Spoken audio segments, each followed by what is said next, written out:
কালী পুজোর জন্য দেবী কালীর ভক্তরা সারা বছর অপেক্ষা করে থাকেন বিশেষভাবে। এই তিথিতে দেবীর চরণে সব কর্মফল সমর্পণ করা হয়, আর দেবী মা কালী ভক্তের অর্জিত সমস্ত অশুভ কর্মফল হরণ করেন। সেই কারণে দেবীর নাম ফলহারিণী। জ্যৈষ্ঠ মাসের অমাবস্যা তিথিতে এই ফলহারিণী কালী পুজো হয়ে থাকে। এবারে 2025 11ই জ্যৈষ্ঠ সোমবার পড়েছে এই ফলহারিণী কালী পুজো। এই তিথিতে দেবীর চরণে সব কর্মফল সমর্পণ করা হয়, আর দেবী মা কালী ভক্তের অর্জিত সমস্ত অশুভ কর্মফল হরণ করেন। সেই কারণে দেবীর নাম ফলহারিণী।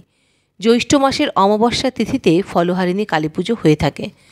ভক্তদের বিশ্বাস, এই পুজোর ফলে ঘটে যায় বহু অলৌকিক ঘটনা। ফলহারিণী কালী পুজোর সঙ্গে জড়িয়ে আছে নানা কাহিনীও।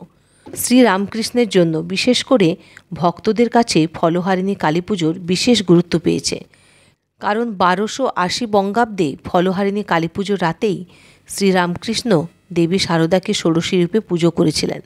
সেই থেকে রামকৃষ্ণ মঠ মিশনে ফলহারিণী কালী পুজো বিশেষ গুরুত্ব পেয়ে থাকে। শ্রীরামকৃষ্ণের ভক্তদের কাছে এই পুজো ষোড়শী পুজো নামেও পরিচিত। ফলহারিণী কালী পূজায় মা কালীর পায়ে ফল নিবেদন করার প্রথা প্রচলিত রয়েছে।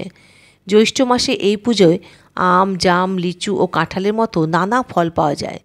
এই দিনে ফল দিয়ে দেবীর পুজো করলে মায়ের আশীর্বাদ লাভ করা যায়।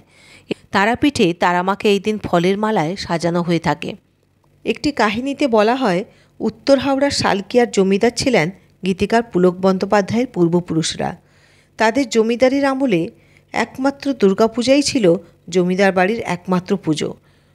বছরে ওই একটি বারের জন্যই জমিদারদের দরজা খোলা হতো সাধারণ মানুষদের জন্য। এইভাবেই সুখে দুঃখে দিন কাটত। সেই সময়ে হঠাৎই একবার মহামারী চতুর্দিকে দেখা দেয়।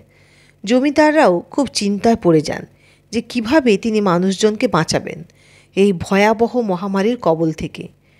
ঠিক সেই সময় মা মহামায়া কালীরূপ ধারণ করে তাকে স্বপ্নাদেশ দেন তার ফলহারিণী রূপের পূজা করতে, তাহলেই দূর হবে সকল দুর্দশা।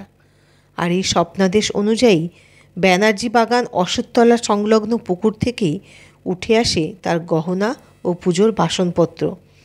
পূজার দিন এলাকার বাসিন্দারা পুকুর ঘাটে ওই অলৌকিক ঘটনা লক্ষ্য করে খুব অবাক হলেন। জমিদারের কাছে খুব ধুমধাম সহকারে পুজো করলেন মা ফলহারিণী কালীকে, এবং এই পুজো করেই মহামারী কমে যায়।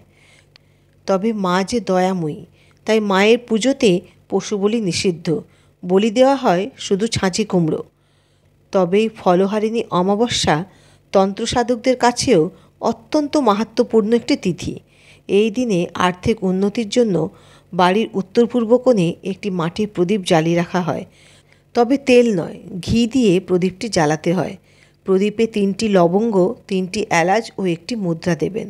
এই প্রদীপ কখনো নিজে থেকে নেভাতে নেই। ধরিত্রীজাত ফলের সঙ্গে এই মায়ের পুজোর কোনো সম্পর্ক নেই। এই ফল মানবজাতির কর্মফলের কথা স্মরণ করায়, তাই এর নাম হয়েছে ফলহারিণী কালী পুজো। শ্রী শ্রী চণ্ডীতে উল্লেখ্য মন্ত্রের থেকে জানা যায়, ঋষি মার্কণ্ড স্বয়ং মাকে বলেছেন, মৎসম পাতকী নাস্তি পাপাগ্নি তৎসমা নহি, এবং গাতা মহাদেবী যথাযোগ্যং তথা করু। অর্থাৎ ঋষি দেবীমাকে বন্দনা করে বলেছেন, হে মহাদেবী, আমার মতো পাতকী কেউ নেই, আর তোমার মতো পাপহারিণীও কেউ নেই। এ কথা মনে রেখে তুমি যা ভালো বোঝো তাই করো। মার্কণ্ড ঋষি রচিত ওই মন্ত্রসূত্রটি ধরেই আমরা সবাই কর্মফলের প্রতীকস্বরূপ একটি ফল মায়ের পায়ে অর্পণ করি এই ফলহারিণী কালী পুজোর দিন। আমরা আমাদের ভালো মন্দ, বৈধ অবৈধ, তিক্ততা মধুরতা সবই এই দিন মায়ের চরণে নিবেদন করি। জীবন মরণ, পাপ পুণ্য, ভালো মন্দ সবই তো মার দ্বারাই সৃষ্ট। সেই জন্য মার সম্পূর্ণ মহিমা কীর্তন করা আমাদের সাধ্যাতীত। ফলহারিণী কালী পুজো ফল নিবেদন নয়, কর্মফল নিবেদনের পুজো। অপরাধ স্বীকার করে অপরাধ না করার প্রতিজ্ঞা করার পুজো।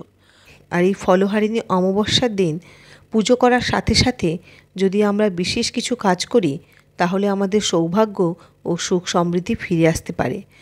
আর এই বিশেষ তিথিতে মাকে পুজো করার সাথে সাথে আমরা যদি কিছু বিশেষ কাজ করতে পারি তাহলে মায়ের আশীর্বাদ সর্বদা আমাদের উপর থাকবে। তাই এই বিশেষ তিথিতে বাড়ির কাছাকাছি যে কোনো কালী মন্দিরে গিয়ে পুজো দিলে সৌভাগ্য, সুখ, সমৃদ্ধি ও মানসিক শান্তি সব দিক থেকেই শুভ ফল পাওয়া যায়।